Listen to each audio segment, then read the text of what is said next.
በቀረበው ትምህርት ላይ ሳንጨምር ሳንቀንስ የእግዚአብሔርን ሐሳብ ለመማር እንሞክራለን። እግዚአብሔር አምላክ ከሁላችን ጋር ይሁን። የምንማማርበት የመጽሐፍ ቅዱስ ክፍል አንደኛ የዮሐንስ መልእክት ምዕራፍ 4 ቁጥር 8 ላይ እግዚአብሔር ፍቅር ነውና ይላል። በብሉይ ኪዳን ቅድመ ልደተ ክርስቶስ 737 ዓመት ገደማ ላይ ቅድመ ልደተ ክርስቶስ የተነሳ የብሉይ ኪዳኑ ዮሐንስ የሚባል ስለ እግዚአብሔር ፍቅር አበክሮ የጻፈ ከደቂቀ ነቢያት ቁጥሩ የሚመደብ ሆሴ የሚባል ሰው አለ። ዛሬ ስለሱ ነው የምንማረው። እግዚአብሔር ከሁላችን ጋር ይሁን። ሆሴ ማለት ቅድመ ልደተ ክርስቶስ 737 ዓመተ ምህረት ላይ እግዚአብሔር በጥበብ ያስነሳው ነብይ ነው። ክርስቲያኖች ነብይነት ማለት የእግዚአብሔርን ሐሳብ ሳይጨምሩ ሳይቀንሱ ለሰሚው ወይም ለተደራሲው መናገር ነው። ነቢያት እግዚአብሔር በሉ እግዚአብሔር አድርጎ ያላቸው ለሕዝቡ የሚናገሩና በሕይወታቸው የሚተገብሩ የተመረጡ ናቸው። ነብይነት ክርስቶስ እስከሚመጣበት ዘመን ድረስ የክርስቶስን መጻኢ ተግባራት በሙሉ የሚጠቁም ነው። 46ቱ የብሉይ ኪዳን መጻሕፍት በሙሉ እጃቸውን የዘረጉ ጠቋሚዎች ናቸው። የሚጠቁሙት ክርስቶስ ኢየሱስ በአዲስ ኪዳን በዮሐንስ ወንጌል ምዕራፍ 5 ላይ እንደነገረን መጻሕፍት ሁሉ ስለኔ ይመሰክራሉ ስላለ ክርስቶስ እንደሚመጣ ሕዝቡን ከዘላለም ሞት ነፃ እንደሚያወጣ ሰው በነፃነት እንደሚመላለስ ዋቅረብና እግዚአብሔር አቡ ወደ አባቱ እንደሚያቀርበን በይቅርታ እንደምንመላለስ አዲስ ኪዳን እንደሚገባ አሕዛብ ነፃ ወጥተው ከሕዝብ ጋር ተደምረው በክርስቶስ ኢየሱስ ቀርበው የኪዳኑ ተካፋይ የሚሆኑበት ወንድ ሴት የአረማዊ ግሪካዊ የሚል ልዩነት ጠፍቶ ሁሉ በአንድ ህብረት እግዚአብሔርን የሚያመልኩበት ካህናቱ ነው የሚያቀኑበት ለጽድቅ የሚጠሩበት ዘመን እንደሚመጣ ነቢያት የሚጠቁሙ ናቸው። ከነዚህ ነቢያት መካከል መረር አድርገው በኃይል ዘግር ነቅንቀው በፈረስ ተቀምጠው ካስፈራሩት ይልቅ በአህያ ላይ ቁጭ ብለው ጻዕዳ ለብሰው ያስተማሩ ደቂቅ የሚባሉ ነቢያት አሉ። ቁጥራቸው 12 ነው። ቁጥራቸው ስንት ነው? ከቃሉ ጋር ናችሁ? በደንብ ስሙ። ከደቂቀ ነቢያት አንዱ ይህ ሆሴ የሚባል ሰው። ታዲያ ይህ ነቢይ በተነሳበት ዘመን በእስራኤል አንድ መሰረታዊ የታሪክ የለውጥ ክስተት ተፈጥሮ ነበር። የእስራኤል ታሪክ ለሁለት ተከፍሎ ታላቁ ንጉሥ ሰለሞን እንዳለፈ ቤተ መንግስቱ ሮብዓምና ኢዮርብዓም በተባሉ ሁለት ነገስታት ለሁለት ተከፈለ። ሮብዓምና ኢዮርብዓም ሁለት ቦታ የከፈሉት ያ መንግስት በእስራኤል ሕግ ላልቶ ፍትህ ተጓድሎ ድሃ እየተበደለ እንዲኖር ያደርጋል። ወገኖቼ አሁን ይመስለናል ድሃ መበደል የጀመረው እግዚአብሔር ፍትህ ከማጣቱ የተነሳ አዘነ ይላሉ። አቤት የኛ ዘመን ስንቱ ያለቀሰበት ዘመን ነው። ስንቱ የመከራ ዶፍ በአማኞች ላይ ወረደበት። እግዚአብሔር ደጉን ዘመን ያምጣልን። አንሳቀቅም ክርስቲያኖች ይህንን ለመመስከር እግዚአብሔር የቀናውን መንግስት የቀናውን ዘመን የቀናውን ዓለም ያበጅልን። ክርስቲያኖች አሜን በሉ። እኛ የምንለው እያለን እናንተ አሜን ለማለት እግዚአብሔር የቀናውን ነገር ሁሉ ያምጣልን። ታዲያ በዛ ዘመን ሮብዓምና ኢዮርብዓም በሚመሩት ቤተ መንግስት ውስጥ አንድ ነገር ተፈጠረ። ልብ ብላችሁ ስሙ። ሕጉ ስለላላ ሁሉም ዘማ ሆነ፣ ሁሉም ኃጢአተኛ ሆነ። ምክንያቱም መጽሐፍ እንደሚለን ሕግ ከጽዮን ስለሚወጣ ያንን ሕግ በቤተ መንግስቱ ያሉም ያስከብሩ ነበር። ድሃ ሲበደል ፍርድ ሲጓደል መኳንንቱ መሳፍንቱ ስለምን ድሃ ተበደለ ደስ አይልም? ክርስቲያኖች ስለምን ፍርድ ተጓደለ፣ እነከሌ ስለምን አለቀሱ፣ እነከሌ ለምን ድሃ በደሉ ብለው የሚገስጹ ነበር። ግን ለሁለት ሀገሪቱ ስለተሰነጠቀች ይሁዳ ደግሞ እስራኤል ተብለው ሰሜን ደቡብ ተብለው ለሁለት ስለተካፈሉ መከራ በእስራኤል ላይ በረታ፣ ኃጢአት ነገሰ። ስለዚህ ሴቶች አንድ የሥራ መተዳደሪያ ወጡ። ሁሉም በዝሙት ተጨማለቁ። ዝሙት እንደ ሰደድ እሳት ትውልዱን ሁሉ ፈጀ። ያኔ አንድ ነገር ገጠማቸው። ልብ በሉ ክርስቲያኖች፣ ያኔ ሁሉም ዝሙትን እንደ ሥራ መተዳደሪያ ሲቆጥር አንድ ቤተሰብ ነበር፣ የዴቤላይም ቤተሰብ የሚባል በውስጡ ጎሜር የምትባል ከብዙ ወንዶች ጋር የተኛች አንድ ባል አግብታ መኖር የማትችል ኃጢአተኛ በዛ ከተማ ነበረች። እግዚአብሔር ያንን ከተማ ዞር አለ፣ ተመለከተና ሊያስተምራቸው ፈለገ። በንጽህና በቅድስና ያለ ዝሙት ኃጢአት የሚኖር አንድ ሰው ነበረ። እርሱም ሆሴዕ ይባላል። ማን ይባላል? ከቃሉ ጋር ናችሁ? ማን ይባላል? ሆሴዕ ይባላል። እግዚአብሔር ወደሱ መጣና አናገረው። አሁን በሌሎች ነቢያት እንደምንለው ለምሳሌ ነቢዩ ኤርምያስን ውጣና ሰላም አይደለም መከራ ነው ብለህ ተናገር ይለዋል። ኢሳይያስን ውጣና ምልክቱ ይህ ነው፣ አንዲት ሴት አንዲት ድንግል ወንድ ልጅ ትወልዳለች ብለህ ተናገር ይለዋል። ሆሴዕን ግን እንዲህ አላለው፣ ሂድና ሚስት አግባ አለው። ሂድና ምን አግባ አለው? አቤት ስራው ብዙ የኛ ጌታ። ሂድና ሚስት አግባ አለው እና ሊያገባ የታጨለት እንዲያገባ የታዘዘለት ቤተሰብ በዝሙት የታጠቁ እሷን ዘማ የዘማ ልጅ ሂድና የጌቤላይምን ልጅ ጎሜርን አግባት አለ እግዚአብሔር። እግዚአብሔር ካለ እሺ ማለት ነው። ነቢይነት ሕይወቱን ለእግዚአብሔር አሳልፎ መስጠት ነው። ለእግዚአብሔር አሳልፈን እንድንሰጥ ራሳችንን እግዚአብሔር መንፈስ ቅዱስ ያበርታል። ክርስቲያኖች እግዚአብሔር ብዙ ነገራችሁን ሊቀበላችሁ ይፈልጋል። ወገኖቼ ልጆቻችሁን የእናንተ ብቻ እንደሆኑ የሚሰማችሁ ልትኖሩ ትችላላችሁ። አሁን በምድር ላይ ያፈራችሁት ሀብትና ንብረት የኛ ነው ብላችሁ በጣም ልትጠነቀቁ ትችላላችሁ። ያ ጥንቃቄ ግን ከመከራ አይሰውርም። ወገኖቼ ልጆችን የሚያሳድግ እግዚአብሔር ነው። ሀብት ንብረትን ትዳርን የሚባርክ እግዚአብሔር ነው። እውቀትን ለሀገር ለትውልድ ማትረፊያ የሚያደርግ እግዚአብሔር ነው። አንዳንዴ ይሄ ሸክም የተሸከምነውን ሁሉ ጌታ ሆይ አግዘኝ ብሎ ከራስ ላይ ማውረድ ያስፈልጋል። ሸክማችንን እንድንሰጠው ይፈልጋል። አሁን እኛ ደግሞ የራሳችን ብቻ አድርገን ራሳችንን እንጨነቃለን። ማቅለያውን መድኃኒዓለም ያበጅልን ክርስቲያኖች። እና ሂድና አግባ አለው። ሄደና ከአንድ ወንድ ጋር መኖር ያለመደችን ሴት ብዙዎች ወደ እሷ እየመጡ ለጊዜው የሚያስፈልጋትን ልብስ፣ መብል፣ መጠጥ የሚችሉላት እሷ ደግሞ የጊዜያዊ ፍትወታቸውን እንዲወጡባት ራሷን ምቹ ያደረገችን ሴት ያ የተከበረ በማህበረሰቡ ዘንድ ነቢይ የተባለ የተለየው ሰው ላግባሽ አለና አስከበራት። አያችሁ፣ ከአንድ ሰው ጋር የማትኖረውን ሴት ወደ ቤቷ መጣት። በዚህ ኑሪ፣ ከዚህ አትውጪ፣ ተከበሪ። አቤት መከበሪያችን እኮ መድኃኒዓለም ነው። የኋላ ማንነታችን ክፉ ሊሆን ይችላል። እግዚአብሔር ግን የክብር አምላክ ነው። የኋላውን እየተወ በአዲሱ ክብር የሚጭንብን እግዚአብሔር ነው። ስሙ ለዘላለም የተመሰገነ ይሁን። ነይ ኑሪ አላት። መኖር ጀመረች። አሁን ተከበረች። አሁን የብዙ ሰው አይደለችም። የስንት ሰው ብቻ ናት? በሉ እንጂ የስንት ሰው ናት? የአንድ ሰው። የኔ ብቻ ነሽ አለ። በጣቷ ቀለበት አስሮ በቤቷ ኖራት። እግዚአብሔር ደግሞ ጎበኛቸውና ልጅ ወለደች። ከቃሉ ጋር ናቸው።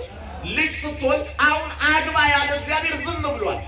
አብርሃም ከካራን ውጣ ከነዓን ግባ ካለ በኋላ 14 ዓመት ዝም ያለ እግዚአብሔር አሁን ሆሴዕን ዝም ብሎት ነበር። ልጅ ሲወለድ ግን እግዚአብሔር ተገለጠ፣ መጣ እና አንድ ቃል ተናገረው። ለተወለደው ልጅ ስም የማወጣው እኔ ነኝ አለ። ከቃሉ ጋር ናቸው። ስም የማወጣው ማን ነኝ አለ? ይሄ ዲቫይን ኢንተርቬን ወይም የመለኮት ጣልቃ ገብነት ይባላል። እግዚአብሔር በትዳራችን በሕይወታችን ጣልቃ ይግባ። እግዚአብሔር በሀገራችን ጉዳይ ጣልቃ ይግባ። ጣልቃ ገባና እኔ ነኝ አለ። ይህ እኔነት ክርስቲያኖች በአዲስ ኪዳን እነ ጴጥሮስ ሲፈሩ አትፍሩ እኔ ነኝ አለ። እውነት እኔ ነኝ አለ። መንገድ እኔ ነኝ አለ። ሕይወት እኔ ነኝ አለ። ይህ እኔነት በማንም ሊኖር የማይችል አማናዊ የባህሪ እኔነት ነው። የጌታ እኔነት፣ የእግዚአብሔር እኔነት ትላንትና ያለ ዛሬ የሚኖር ዓለምን አሳልፎ ለዘላለም ያው እንደሆነ የሚኖር እኔነት ነው። የተጠቀለል ነው። ዓለም የሚጠቀለለው በሱ እኔነት ነው። የኛ እኔነት ጊዜያዊ ነው። ትላንትን ዛሬና ነገን ማጋጠም አይችልም። ነጠላ እኔነት ነው። የሱ እኔነት ግን ለዘላለም የተዘረጋ እኔነት። እኔ ስም አወጣለሁ አለ። እኔ ካለ በኋላ ሌላ ማብራሪያ እግዚአብሔር እኔ ነኝ የምወስነው ባለበት ጉዳይ ላይ ሌላ ትንታኔ መጠየቅ አያስፈልግም። ጴጥሮስን ምን አለው? በባህር ላይ ያለሁት እኔ ነኝ አትፍሩ አላቸው። አሁን ክርስቲያኖች ከጴጥሮስ የምንማረው አንድ ነገር አለ። እኔ ነኝ ካለ ጌታ ሆይ በዚህ በሚያስፈራ ማዕበል፣ ንፋስ፣ ወጀብ ባለበት ባህር ላይ የምትራመደው አንተ ከሆንክ የኛ ጌታ ከኛ ጋር ሆነን እንምጣ ወደ አንተ ማለት ብቻ ነው ከኛ የሚጠበቀው። ምን አለው? እኔ ነኝ ስም ማውጣ አለ። እሺ አለ። መቼም ስም የሚያወጣልን ለልጆቻችን በጣም የምንወደው ሰው ነው። እግዚአብሔር ግን ሰውን እንዴት ነብዩን እንደወደደው የምታውቁት እኔ ለልጅ ስም ላውጣ አለ። ምን መታደል ነው ክርስቲያኖች። እሺ በእጅኝ አውጣ አለው። የወጣው ስም ግን ያስደነግጣል። ልጅህን ኢይዝራኤል ብለህ ጥራ አለው። ከቃሉ ጋር ናቸው። ማን ብለህ ጥራ አለው? ኢይዝራኤል። እስራኤላውያን አንድ የሚመኩበት ነገር አላቸው። እሱም በንጉሳቸው በዳዊት በአባታቸው በአብርሃም በስማቸው በእስራኤል በጣም ይመካሉ። እስራኤል ማለት የእግዚአብሔር ሕዝብ ማለት ነው። እስራኤል ማለት ምን ማለት ነው? የእግዚአብሔር ሕዝብ እና እስራኤላውያን መባል ደስ ያሰኛል። አሁን ክርስቲያን ማለት ምን ማለት ነው ወገኖቼ? ክርስቲያን ማለት ምንድን ነው እንዴ? የማን ተከታይ? የክርስቶስ ተከታይ ማለት ደስ ያሰኛል አያሰኝም? ደስ ያሰኛል። ልክ እንደዚሁ አሁን እናንተ ክርስቲያኖች አይደላችሁም ቢላችሁ ጌታ ደስ ይላችኋል? አሁን ክርስቲያኖች ነን አይደል እንዴ? ሌላ ቦታ ነው እንዴ? ክርስቲያኖች ናቸው አይደላችሁም? አዎ እንዴ በልጅ አስፈራውኝ እኮ አናፍርበትም አይደል? የጠራን እኮ ሰው አይደለም ወገኖቼ፣ የመረጠን ሰው አይደለም፣ የቡድን ስብስብ አይደለም፣ ህብረት አይደለም፣ ማህበር አይደለም፣ ስምምነት አይደለም። መለኮታዊ ጥሪ ነው ክርስቲያን መባል። ክርስቲያን ያደረገን ስሙ ለዘላለም የተመሰገነ ይሁን። በእኛ የሥጋ ድካም የሚለካ አይደለም ክርስትና፣ በእኛ ደካማነት የሚመዘን አይደለም። እግዚአብሔር አንድ ጊዜ ለቅዱሳን ስለሰጠው ሃይማኖት ነው የምናወራው። እግዚአብሔር ራሱን የገለጠበት ሃይማኖት። በዚህማ እንዳትደራደሩ እንዳታፍሩ። የሚታፈርበት ሃይማኖት አይደለም ያለን። ክብር ለአምላካችን ይሁንለት። ይሄ አንገት የሚሰጥለት ሐቃችን ነው። ይሄ መከራ ልንቀበልበት የተጠራንበት ነው። ምንም ቢሆን በሥጋ ልናስተናግደው የሚገባን በሰማያት ስላለ ክብር የምናወራበት ነው። ግን አሁን የእምነቱ ባለቤት ክርስቶስ መጥቶ ክርስቲያኖች አይደላችሁ ቢለን ቅር ያሰኛል አያሰኝም? እንደዚሁ ነው። ነቢዩ ለልጁ ያወጣው ስም ኢ የምትባል አፍራሽ ፊደል ስላለው ኢይዝራኤል አለ። ኢይዝራኤል ማለት ወገኖቼ እስራኤላዊ አይደላችሁም ማለት ነው። ለምን? ዘማናችሁ፣ በዝሙት ተጨማልቃችኋል፣ በድላችኋል፣ ከእግዚአብሔር ሐሳብ ወጥታችኋልና እስራኤል መባል አይገባችሁም ማለት። ለዚህ ነው በአዲስ ኪዳን ይህንን ሐሳብ ራሱ ክርስቶስ የአብርሃም ልጆች ብትሆኑማ የአብርሃምን ሥራ የአብርሃምን ጽድቅ በሰራችሁ ነበር አለ። ወገኖቼ ክርስቲያኖች ብንሆንማ ባልበደልን ነበር።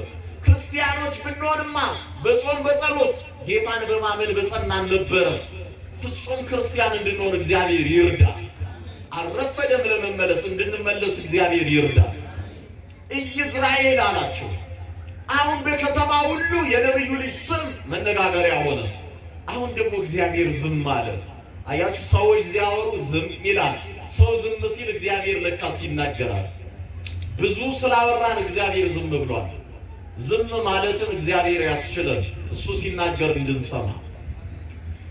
ለሁለተኛ ጊዜ ይህቺ ሴት ልጅ ወለደች። እግዚአብሔር እንደገና መጣና አሁን ለተወለደችው ልጅ ስም ማውጣው እኔ ነኝ አለ። ከቃሉ ጋር ናቸው።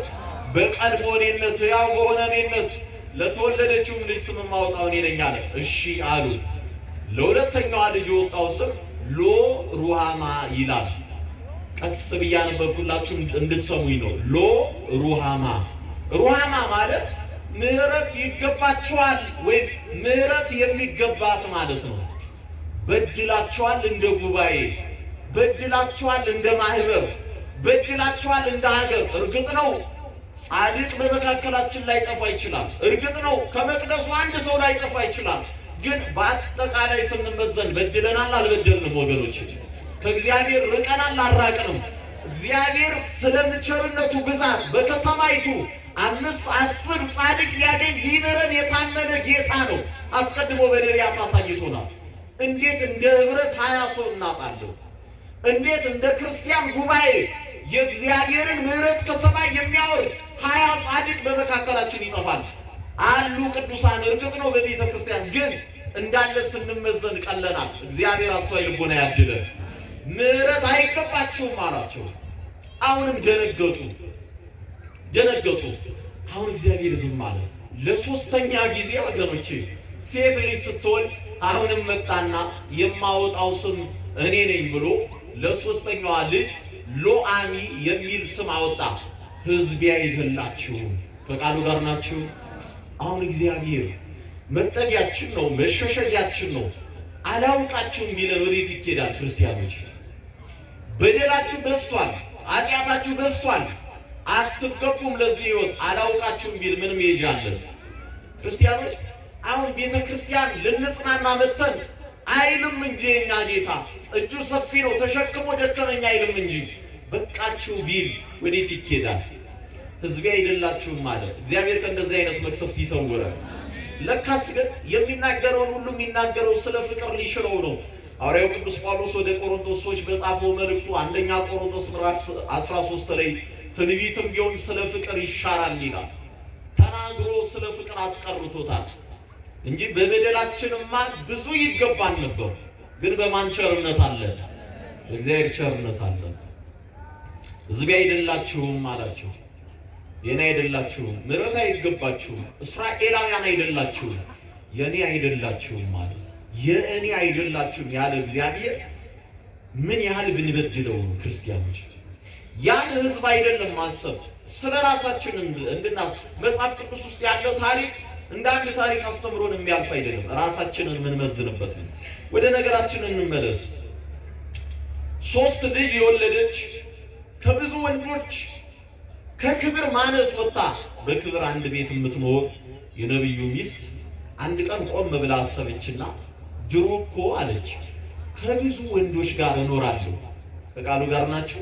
አሁን ግን ከአንድ ወንድ ጋር ብቻ ስለምን ብሄድ እነዛ ወንዶች ደምግባቴ፣ መልኬ፣ ውበቴ አሁንም ድረስ አለና ይንከባከቡኛል፣ እምበላው፣ እምጠጣው፣ እምለብሰው ይሰጡኛል ብላ ካንተ ጋር መኖር አልፈልግም አለችው።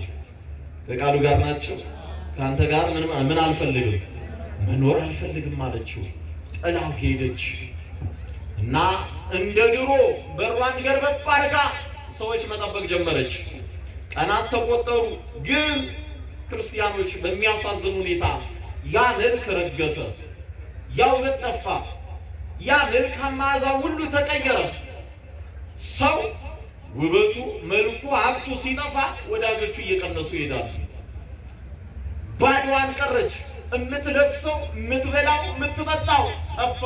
ያበሉኛል፣ ያጠጡኛል ያለቻቸው ወዳጆች ሁሉ ተበተኑ እና ይቺ ሴት ከክብር ሁሉ አነሰች። ግን ማን የበደለ? እሷ ናት ወይስ እሱ? በሉ እንጂ ወገኖች፣ እሷ ናት የበደለች። እና ነብዩ በጸሎት ለእግዚአብሔር አመለከተ። እግዚአብሔር ሆይ፣ በጣም ሰዓታችን እንዳይሄድ አሳጥሬ ነው የምነግራችሁ። እግዚአብሔር ሆይ አግባት ያልከኝ ሴት ልጆች ጥላ ወጣች፣ ሄደች። ደግሞ ለልጆቹም እየወቀሰ እናታቸው ያደረገችውን ተናገረ። ለእግዚአብሔርም አመለከተ። እግዚአብሔር ግን ክርስቲያኖች ፍርዱ እንደኛ አይነት ፍርድ አይደለም። እግዚአብሔር ፍርዱ ከምሕረቱ ጋር የተስማማለት ጌታ ነው። እግዚአብሔር ፈራጅ ነው፣ በዛው ቅጽበት መሐሪ ነው። ፍርድና ምሕረትን ከእግዚአብሔር በቀር ማስማማት የሚችል የለም። ብትከሰሱ፣ ወንጀለኛ ብትሆኑ በፍርድ ቤት ወይ ይፈረድላችኋል ወይ ይፈረድባችኋል። በፍርድ ቤት በዚህ ዓለም ስርዓት አንድ ሰው ወይ ምሕረት ያገኛል ወይ ምሕረት ያጣል። እግዚአብሔር ግን ፍርድንም ምሕረትንም ማስማማት ይችላል። እሱም በኋላ በምሳሌ እናየዋለን። ነብዩ ወደ እግዚአብሔር ጸልዮ ይህቺ ሴት ሄደች አለው።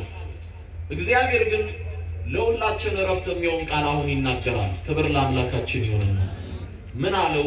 ሂድና ይቅርታ ጠይቃት አለው። እስኪ በሉ ሂድና ምን ጠይቃት በሉ እንጂ ምን ጠይቃት? ይቅርታ ጠይቃት። ግን ይቅርታ መጠየቅ ያለበት ማን ነው? አይሰማም ወገኖች። ሂድና ይቅርታ። ሂደ ደግሞ በቃል ብቻ ነይ፣ ምንም አማራጭ የለሽም። እርግጥ ነው አማራጭ የላትም። ተዘላ ተጥላ ተረግጣ መልኳ ሁሉ ነገሯ ደምግባቷ ጠፍቷል። ግን እሳ ክርስቲያኖች አማራጭ ስለሌለሽ ነይ ወደ ቤት ተመለሽ እንዲል እግዚአብሔር አልነገረውም። እንዲህ በላት ሂድ፣ ዛሬም እወድሻለሁ፣ ከትላንቱ በበለጠ ፍቅር አብረን እንኖራለን። አይገርምም? የኛ እግዚአብሔር ምን አይነት አባት ነው! ምን አይነት እዚህ ጌታ ላይ ነው የሸፈትነው ክርስቲያኖች። በዚህ አምላክ ላይ ነው ጉባኤ የረገጥነው። የዚህን አምላክ ቃል ነው እንደ ቀልድ አይተን በአውደ ምሕረቱ ላይ የሸፈትነው። በእግዚአብሔር ቃል ላይ የሸፈትነው። እንዲህ አይነቱን ጌታ ነው ትተነው ሌላ ፍለጋ ሄድ ነው። እንዲህ አይነቱ ጌታ ላይ ነው በልባችን ሌሎች አማልክት የደረብነው። እንዲህ አይነት ጌታ እያለ ነው የምንመካበትን ያበዛ ነው። በቸርነቱ ይቅረበን። አሁን እና አማራጭ ስለሌለሽ አላላትም። ከድሮ በበለጠ ፍቅር አብረን እንኖራለን። አሁንም ፍቅሬ አላለቀም። ለዚህ በነቢዩ ኤርምያስ ፍቅሬ ለዘላለም ነው፣ በፍቅሬ ትኖሪያለሽ ይላል። በፍቅሬ ምን ትያለሽ? ትኖሪያለሽ። ስለ እያንዳንዳችን ነፍስ እኮ ነው የሚናገረው። ሄደ። ሲሄድ ግን ባዶ እጁን እንዲሄድ አልፈለገም። በመስፈሪያ ገንዘብ ይዞ ሂዶ እንዲታረቃት እግዚአብሔር አዘዘው። ነቢዩ እንደተባለ በመስፈሪያ ገንዘቡን ሰፍሮ ሳንቲሙን ቆጥሮ የእህል ገብስ በጆንያ ይዞ ጠጋለና ይቅርታ ሊጠይቃት ቢቀርብ መልኳ ጠፍቶ ደምግባቷ አልቆ ወዟ ተቀይሮ መዓዛ ጠረኗ ከቀድሞ በባሰ በከፋ ማንነት ውስጥ ሁሉ ንቋት፣ ሁሉ ረግጧት፣ ደምግባቷ ሚስብ ስላልሆነ ሁሉ ተጠይፏት ሄደና ዛሬም እወድሻለሁ፣ ተመለሺ፣ ከትላንቱ በበለጠ ፍቅር አብረን ምን እንላለን? እንኖራለን፣ ልጆች እንወልዳለን። አሁን አማራጭ ስለሌለሽ አይደለም። እግዚአብሔር ግን ይቅርታን ይወዳል። ወደ ቤት ተመለሽ አላት። ክብር ለአምላካችን ለእግዚአብሔር ይሁን። አሁን የምናነሳው ይህ ምሳሌያዊ የመጽሐፍ ቅዱስ ታሪክ በትንቢተ ሆሴዕ ምዕራፍ 1 እስከ ምዕራፍ 4 በግልጽ ተጽፏል። መጽሐፍ ቅዱስ አንብቡ ክርስቲያኖች። አባቶቻችን ግን ይህንን የመጽሐፍ ቅዱስ ምሳሌያዊ አጻጻፍ የተረጎሙበት አንድ መሰረታዊ ሐሳብ አለ። ያም መሰረታዊ ሐሳብ ምንድነው? ይህቺ ሴት የዴቤላይም ልጅ ጎሜር የተባለች ሴት እሷም ዘማ ቤተሰቦቿም ዘማ የተባሉት እስራኤላውያን ናቸው። ከቃሉ ጋር ናቸው። ማን ናቸው? እስራኤላውያን። ይህቺ ሴት ከአንድ ወንድ ጋር ተከብራ በአንድ ቤት መኖር እንዳልለመደች ሁሉ ብዙ አማልክት ነበራቸው። አንድ እግዚአብሔርን አያውቁትም ነበር። የሚያመልኩት ብዙ ጣዖታት ነበራቸው። ብዙ ለፀሐይ፣ ለጨረቃ፣ ለባህሩ፣ ለተራራው እያሉ ይሰውና ያመልኩ ነበር። እግዚአብሔር ግን ያለና የሚኖር አምላክ እኔ ነኝ፣ ልመለክ የሚገባው እሱ ስለሆነ ራሱን ገለጠላቸው። ከዚህ በኋላ እግዚአብሔርን አምላክ ብለው አንዱን አምላክ ማምለክ ጀመሩ። እሱም በነቢያቱ በኩል ሲናገር ስማ እስራኤል አምላክ እግዚአብሔር ስንት ነው ወገኖቼ? አንድ ነው ብሎ ነገራቸው። ይህቺ ሴት ከብዙ ወንዶች ጋር መኖር ትታ ከተከበረው ከአንዱ ጋር እየኖረች መብሏን፣ መጠጧን፣ ልብሷን እንደቻለላት እግዚአብሔርም ፀሐይና ጨረቃን ወቅት ዝናብን እያፈራረቀ መገባቸው፣ አበላቸው፣ አጠጣቸው። በባርነት ሲወድቁ ከግብፅ ባርነት ነፃ አውጥቶ አከበራቸው። የቃል ኪዳን ታቦት ሰጣቸው፣ ማረፊያ ሰጣቸው፣ ርስት አካፈላቸው። ግን እስራኤል አሁንም ልቡ አላረፈም። ወገኖቼ በእግዚአብሔር ያላረፈ ሰው በማንም አያርፍም። ገንዘብ አለን አላረፍንም። ትዳር መስርተናል፣ ልጆች ወልደናል፣ አላረፍንም። እውቀት ሸምተናል፣ አላረፍንም። ሰው ተመራምሮ ጨረቃ ላይ ወጥቷል፣ ዓለም እረፍት የላትም። ለምን? የሚያሳርፈው እግዚአብሔር ብቻ ነው። እግዚአብሔር የሌለበት ትዳር እረፍት አይደለም። እግዚአብሔር የሌለበት እውቀት፣ ሰላም እረፍት አይደለም። እግዚአብሔር የሌለበት ሀብት እረፍት አይደለም። ለዚህ ነው በአምስተኛው ክፍለ ዘመን ከተነሱ ሊቃውንት መካከል የሂፖ ሊቀ ጳጳስ አውግስጢኖስ ሊቁ እንዲህ ይላል፣ ላንተ ፈጥረህናልና ልባችን ባንተ እስኪያርፍ ድረስ ረፍት አያገኝም ማለት። የተፈጠርነው ለእግዚአብሔር ስለሆነ ልባችን በእግዚአብሔር ካላረፈ በማን ሊያርፍ ይችላል? በገንዘብ አይደለም፣ በሀብት በስልጣን አይደለም፣ በዝና አይደለም። እረፍት እግዚአብሔር ብቻ ነው። እግዚአብሔር ያሳርፈን ወገኖች።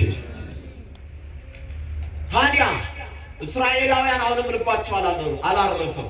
ለጣዖታት ሰው በዓልና አስታሮትን አመለኩ። ያኔ ጥለውት ሄዱ፣ ተበተኑ፣ ሸሹት። እግዚአብሔር ግን ለሁለተኛ ጊዜ እነሱ ቢበድሉት እንኳን ክርስቲያኖች ራሱ በአንድ ልጁ በኢየሱስ ክርስቶስ በኩል ይቅር አላቸው። ከቃሉ ጋር ናቸው። እንዲሁ ደግሞ በቃ የበደልክ አዳም፣ የበደልክ እስራኤላዊ ሆይ፣ የበደልክ ሰው ሆይ ተመለስ አላለም። አንድ ልጁን ለይቅርታ ላከልን። ለዚህ ሐዋርያው ሲናገር ከዚህ በኋላ የራሳቸው አይደላችሁምና በደም ዋጋ ተገዝታችኋል እንዳለ ነቢዩ ሆሴዕ ወደ ተጣለችው መልኳ ወደ ጠፋባት ወደ ቀድሞዋ ሴት ሲሄድ የወርቅ ገንዘብ የይቅርታ ገንዘብ ይዞ እንደሄደ ወገኖቼ እግዚአብሔር እኛን ሲታረቀን የልጁ ደም ለይቅርታ ቀረበልን። ክብር ለአምላካችን ለእግዚአብሔር ይሁን። ከዚህ በኋላ ዋጋችን ምድራዊ አይደለም። ምናልባት አሁን የዴቤዳን ልጅ የጎሜርን ታሪክ ስናነሳ ምን አይነት ጨካኝ ናት እያላችሁ ነው አይደል? እኛ ግን ስንት ጊዜ ነው ከእግዚአብሔር የራቅነው? ጥለነው እንዳንሄድ የደም ኪዳን አሰረልን።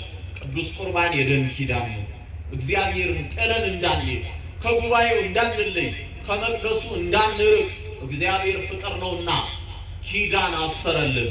ጥለነው እንዳንሄድ፣ ከሱ እንዳንርቅ የሰራዊት ጌታ ቅዱስ እግዚአብሔር በቸርነቱ ይርዳን። ወስብሐት ለእግዚአብሔር።